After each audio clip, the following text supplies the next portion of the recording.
చెప్తుంది, ನೀನು royal family, నువ్వు రాయల్ ఫ్యామిలీ, ನೀ ರಾಜನ ವಂಶದವನು, నువ్వు రాజన వంశలు అని, ನೀ ರಾಜನ ಮಗನು, నువ్వు రాజన కొడుకు అని ಬೈಬಲ್ ಹೇಳ್ತದೆ. దేవుని వాక్యం చెప్తుంది, ಬೈಬಲ್ ಹೇಳ್ತದೆ. దేవుని వాక్యం చెప్తుంది. ಅಲ್ಲಿ ಕಣ್ಣೀರಿಲ್ಲ. ಅಥವಾ ಕಣ್ಣೀರು లేదు. ಪ್ರಕಟಣೆ 7:16 ప్రకటన 7:14 ಅಲ್ಲಿ ವೇದನೆ ಇಲ್ಲ, ಅಥವಾ ವೇದನ ಅಲ್ಲಿ లేదు, ಬಾಯಾರಿಕೆ ಇಲ್ಲ. ಅಥವಾ ನೀರಾಡಿಕೆ లేదు.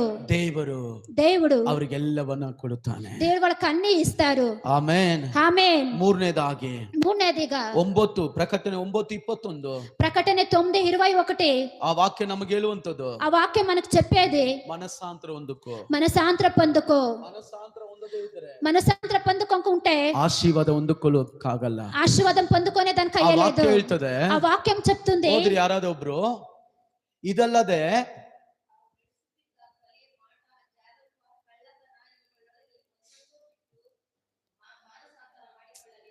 ಛೀ